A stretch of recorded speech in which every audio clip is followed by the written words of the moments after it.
Buongiorno, benvenuti alla TG Sicilia, le principali notizie. Palermo, appalti sanitari truccati per 130 milioni.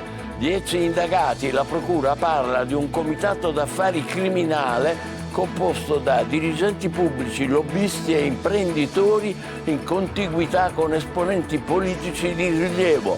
I magistrati denunciano una sanità affetta da corruzione sistemica. Altro scandalo, sempre nella sanità, a Siracusa la cabina di regia per gli affari sulle protesi acustiche. I medici indagati per corruzione accusati di procurare alla Microfon i pazienti sui quali impiantare i dispositivi sanitari in cambio di mazzette. Pace del Mela nel Messinese per l'assassinio una settimana fa di Angelo Pirri, indagato il padre, l'ultima persona ad avere visto viva la vittima. Catania, riqualificazione e sviluppo urbano, un piano da 37 milioni per cambiare il volto della città, da Cibali al Faro Biscari, ai nuovi percorsi ciclabili, 11 i progetti finanziati. Importante operazione di risanamento del fondale dell'area dei Ciclopi nel Catanese. I sub di Mare Vivo hanno rimosso più di 600 metri di reti abbandonate sott'acqua. A Ragusa la mostra Camilleri 100, libri, letti, scritti e visti. Celebra i 100 anni di uno degli autori più amati in Italia e nel mondo. Riconoscimento alla carriera al Taormina Film Festa, Martin Scorsese, ho fatto i film che volevo, dichiara il regista premio Oscar che ha diretto The Departed, Taxi Driver e Casino. Calcio, il futuro direttore del Grifo tra i temi in agenda di Rospelligra.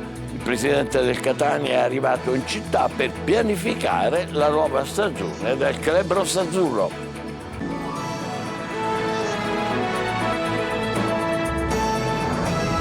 Bentrovati, un vero e proprio comitato d'affari capeggiato da un commercialista avrebbe gestito illecitamente gli appalti della sanità siciliana. Sotto la lente della Procura di Palermo, lavori pubblici per 130 milioni di euro. Maglio Viola.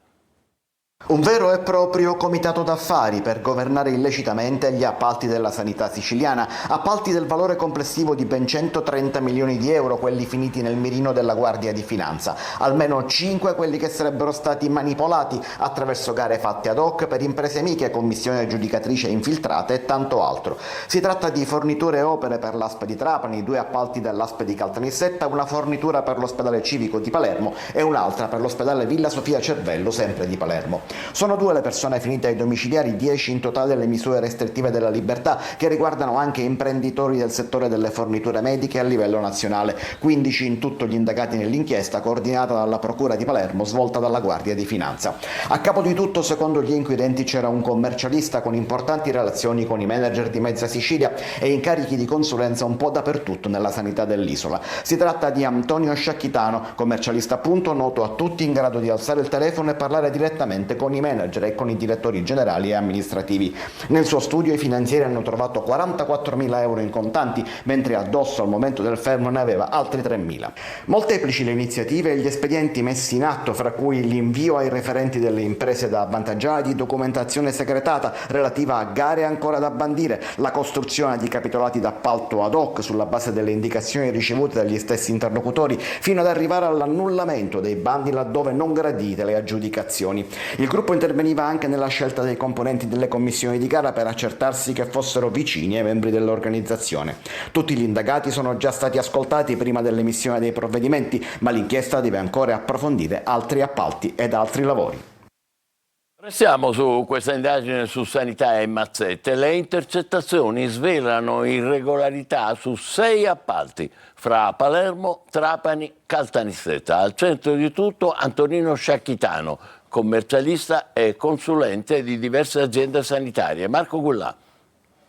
Milioni su milioni di euro. Ancora una volta la sanità siciliana viene sconvolta da uno scandalo. La figura centrale della nuova inchiesta della Guardia di Finanza è quella di Antonino Maria Sciacchitano, ma tra gli arrestati c'è anche Catello Cacace, imprenditore di 61 anni. Per altri 8 ci sono misure interdittive di natura diversa, ma altri 5 indagati non hanno ricevuto ancora misure, ma sono nel mirino degli inquirenti. Tra questa gara degli elettromedicali, sterilizzazione, ballano milioni di euro, diceva Sciacchitano, pensando di non essere intercettato. Hanno un terrore che tu non riesci a immaginare. Perché? Perché io la prima cosa che ho fatto, diceva Sciacchitano, sono andato a puntare le gare, le proroghe, scrivo e metto. Da presidente del collegio sindacale dell'azienda ospedaliera Arnas Civico di Palermo e quindi da pubblico ufficiale, Sciacchitano vantava rapporti strettissimi col management del nosocomio, riuscendo a incidere sulle gare indebite e favorire gli imprenditori spalleggiati. Si passava anche a minacce velate quando si rivolgeva al direttore generale dell'ospedale civico di Palermo. O fai sta cosa o il rapporto è chiuso, diceva Sciacchitano. Dobbiamo fare il nuovo provveditore. Hanno coglioneggiato. Se l'1 ottobre non prende servizio Bisignano, il nostro rapporto è chiuso. Stralci di una sanità ancora una volta ingrigita dal malaffare. Ma c'è un altro scandalo sempre nella sanità. Nella sede di Siracusa della Microfon, gli incontri per stabilire le mazzette da elargire ai medici coinvolti nell'inchiesta della Procura sulle protesi acustiche. Giusy Lazzara. Un ufficio, un sistema collaudato di mazzette, regali e favori, un intreccio tra camici bianchi e un'azienda di apparecchi acustici. Questi i punti cardine dell'inchiesta della Procura di Siracusa che mercoledì ha scoperchiato l'ennesimo scandalo nella sanità siciliana. Secondo le indagini, centro degli affari la sede dell'azienda Microfon di Siracusa, gestita dai fratelli Violante e dal cognato Allibrio. Questa, secondo gli inquirenti, la base operativa dove si svolgevano gli incontri e si concordavano le mazzette da elargire ai medici per l'invio dei pazienti. Un lavoro ben organizzato che, per chi indaga, avrebbe previsto anche un giro di contabilità con tanto di nomi e cifre, affidato addirittura a 2 impiegati amministrativi. Non c'era solo Siracusa, anche Ragusa, Catania, Lentini e Avola.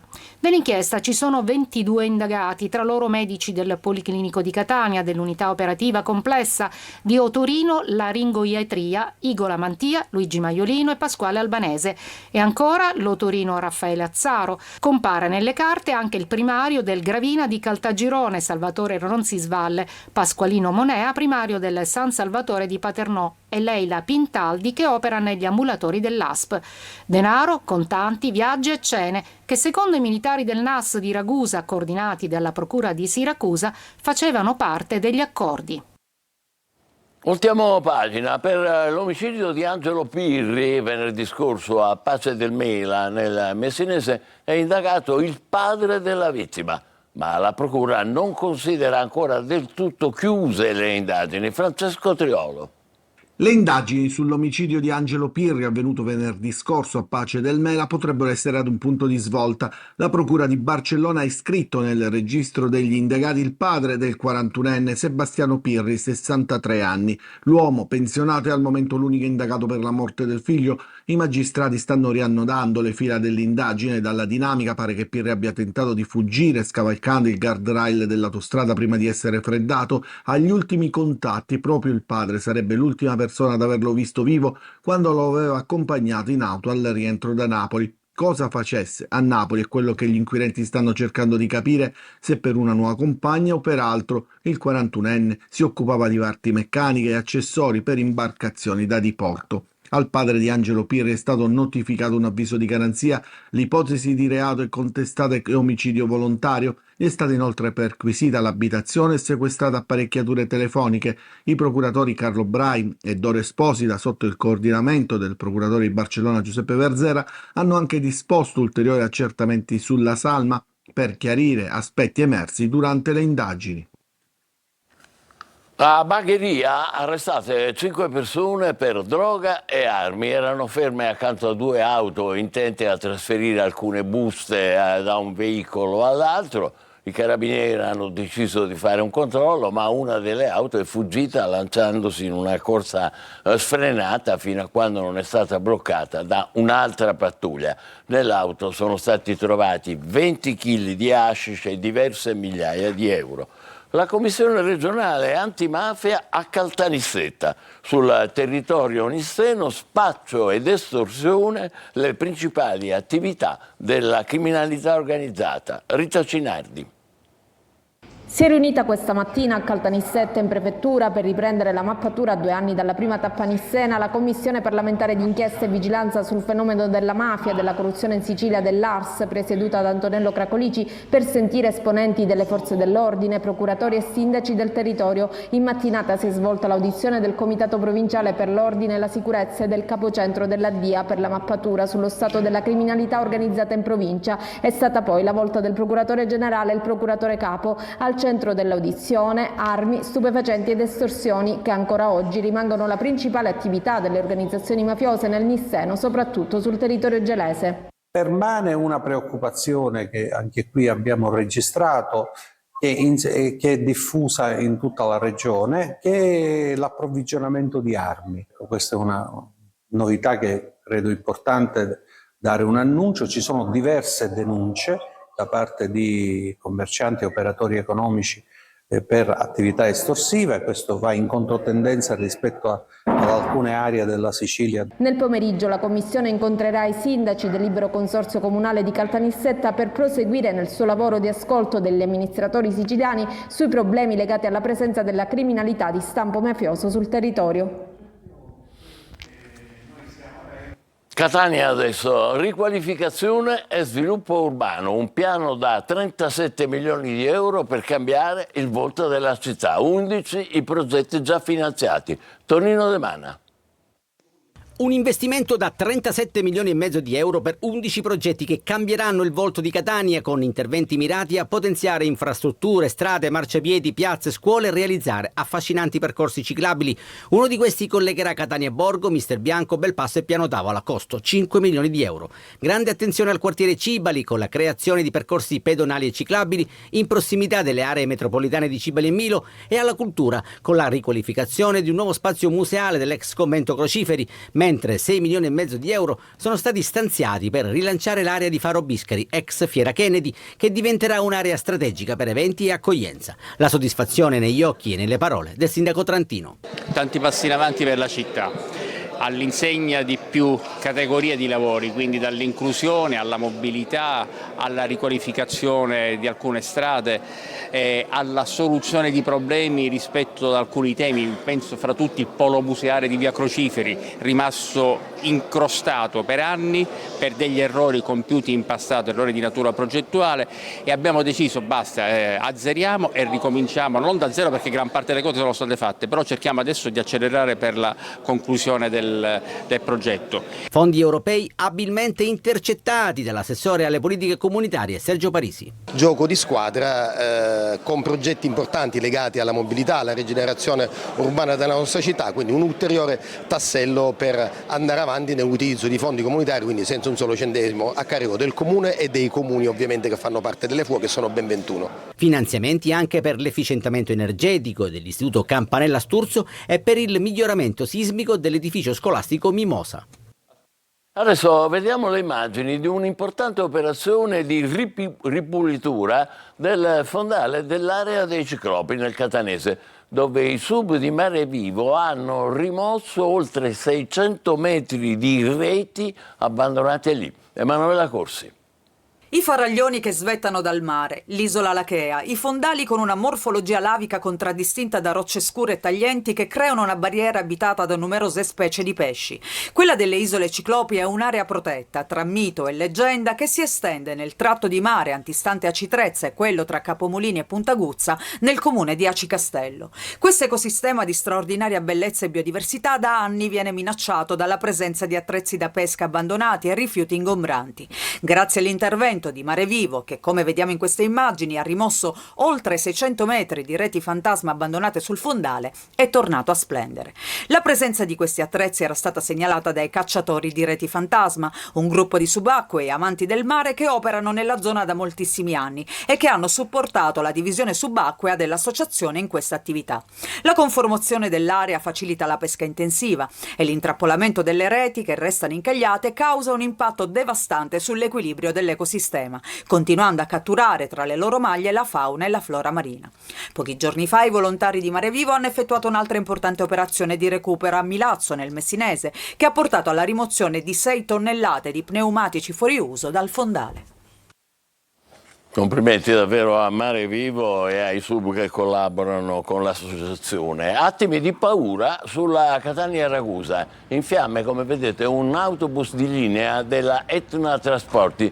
Il mezzo partito da Catania e diretto a Ragusa stava regolarmente viaggiando quando ha preso fuoco, presumibilmente a causa di un guasto al motore. A bordo c'erano naturalmente diversi passeggeri che sono stati costretti a scendere precipitosamente e ad attendere i soccorsi sul bordo della strada. Ne vedete qualcuno, nessuno per fortuna è rimasto ferito.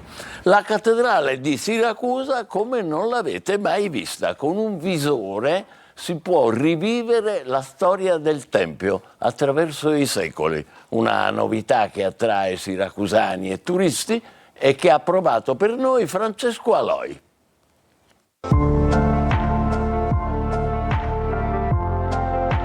Indossando questo visore si fa un viaggio nel tempo. La storia della cattedrale di Siracusa la si rivive così. Una trasformazione lunga secoli e secoli, che arriva fino ad oggi. Il progetto prevede una ricostruzione innanzitutto dell'oikos arcaico che appunto si trovava in Piazza Duomo e poi della ricostruzione del Tempio di Atena fino alle varie trasformazioni che questo ha avuto, diventando appunto chiesa cristiana e poi cattedrale. Quindi dal Tempio di Atena alla prima chiesa bizantina, passando per quella normanna fino all'età barocca. Una novità per turisti, ma anche siracusani, che fa capire come il virtuale non sempre va sostituito al reale, a volte va a braccetto. Il virtuale ci serve semplicemente a capire meglio come sono stati fatti questi passaggi e ad avere visivamente un'immagine che ci possa far capire soprattutto com'era il tempio. Con la realtà virtuale, quindi, si può vedere quello che non c'è più o che è nascosto dalle modifiche del tempo. Una full immersion che attrae tutti, anche i giovani. Naturalmente è il mondo a loro più congeniale perché comunque vivono attraverso le immagini. Ma con la stessa modalità si può visitare anche la catacomba di San Giovanni, quando la tecnologia, se usata bene, rappresenta una marcia in più. Davvero affascinante tutto questo a Siracusa. Adesso Camilleri 100. Libri letti, scritti e visti. È una mostra che inaugura praticamente, che celebra, scusate, meglio ancora, i 100 anni di uno degli autori più amati in Italia e nel mondo. È stata inaugurata a Ragusa in occasione del Festival letterario a tutto volume. Veronica Barbarino.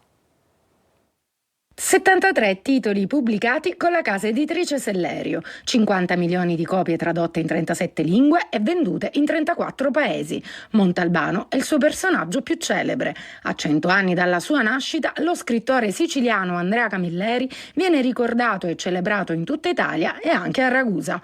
Con la mostra Camilleri 100, libri letti, scritti e visti, tra le sale di Palazzo La Rocca è possibile conoscere l'autore nel suo prima e dopo il successo editoriale. Con un approccio filologico e narrativo, il percorso espositivo parla di Camilleri attraverso i suoi libri, come i gialli scoperti nella biblioteca paterna, i suoi taccuini di letture e appunti, le passioni teatrali e poetiche, i libri che influenzarono la sua idea di Sicilia e i testi manzoniani. La passione per la lettura lui la sviluppa già quando aveva 6, 7, 8 anni, andava a frugare nei solai, quei vecchi solai dove il padre e il nonno avevano lasciato tanti libri che lui va a scoprire, e quegli stessi libri sono i libri che poi si possono vedere in mostra, insieme poi a dei taccuini che compilò in tempo di guerra, in cui le sue esperienze di ragazzo, di studente, di lettore si mescolano alle tragedie della grande storia, perché in una pagina si parla di un'interrogazione, in una pagina della lettura di Conversazione in Sicilia e in un'altra dello sbarco degli americani. In esposizione anche tutti i volumi dello scrittore pubblicati dal 1994, anno in cui arrivò al successo. Un viaggio quindi nell'universo di Andrea Camilleri, attraverso un'eredità culturale ricca di fonti che offre una chiave di lettura per le opere e la figura di uno dei più rappresentativi autori della letteratura italiana contemporanea. La mostra a ingresso gratuito sarà fruibile fino al 27 luglio. Cinema, dall'infanzia nel quartiere italiano alla straordinaria carriera. Il regista premio Oscar Martin Scorsese racconta la sua vita al Taormina Film Festival. Ho fatto i film che mi piacevano. Desiree Ferlito.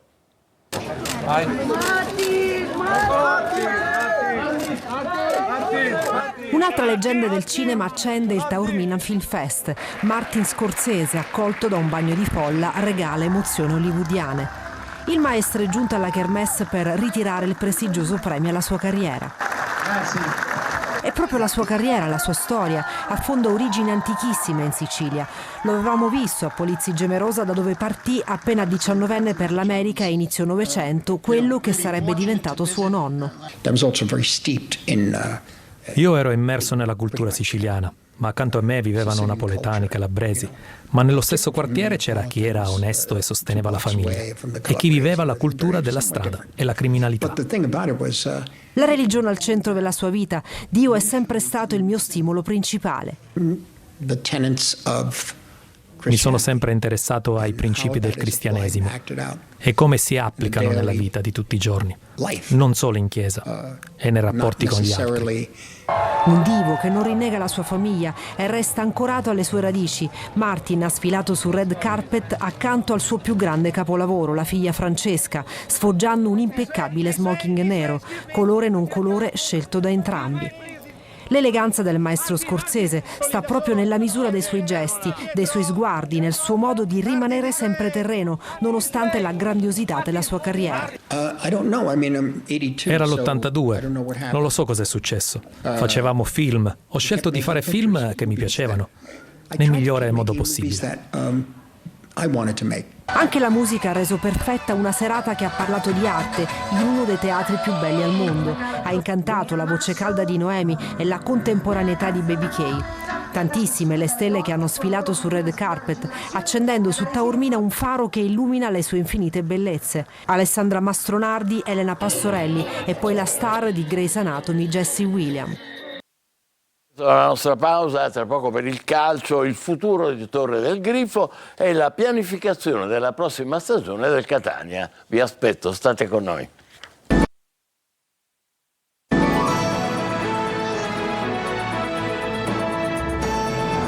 Calcio, il Palermo ha comunicato con una nota la prosecuzione del rapporto professionale con il direttore sportivo Carlo Osti, che continua il suo impegno nella direzione sportiva del club rosanero. Per quanto riguarda invece l'ingaggio di Inzaghi, entro qualche giorno arriverà la fumata bianca. E da oggi inizia il ciclo di incontri che il presidente del Catania, Ros Pelligra, arrivato ieri sera poco prima della mezzanotte, ha in programma secondo un fitto calendario, giorni importanti per mettere le basi alla prossima stagione. Francesco Triolo. Il futuro di Torre del Grifo è uno degli argomenti caldi e più importanti che Ros Pelligra dovrà affrontare durante la sua permanenza a Catania. Il proprietario del club rossazzurro è arrivato ieri a tarda serata in città, poco prima della mezzanotte, e quindi tutto il fitto programma di appuntamenti è scattato solo nella tarda mattinata di oggi. In primo piano c'è il Village. Ancora non c'è stata una decisione da parte del giudice del tribunale, nonostante fosse attesa proprio nella giornata di oggi, ma i contatti tra i legali del Catania e la curatela fallimentare sono costanti e sono stati integrati negli ultimi giorni anche alcuni documenti richiesti per rendere più completo il fascicolo da presentare al giudice, che dovrà esprimersi ormai in tempi brevi, ma senza la spada di Damocle dei 30 giorni, secondo quanto trapelato. Ci sarebbe comunque la volontà di arrivare ad una definizione della vicenda in tempi brevissimi. Oltre Torre del Grifo, Pelligra sul tavolo altre carpette, quella della riorganizzazione societaria con le mansioni da consegnare a Ivano Pastore, il rapporto o la fine del rapporto da definire con Daniele Faggiano, gli incontri con Alessandro Zarbano e l'allenatore Mimmo Toscano, incontri anche con gli sponsor principali del Catania, con i quali condividere il progetto della prossima stagione. Poi si parlerà di giocatori, Ciancio e Cicerelli di rientro alla Ternana, Castellini che ha conquistato la Serie A col Pisa, sono i fronti su cui lavorare inizialmente. E noi ci fermiamo qui, grazie per essere stati con noi, appuntamento per la prossima edizione alle 20, buon pomeriggio.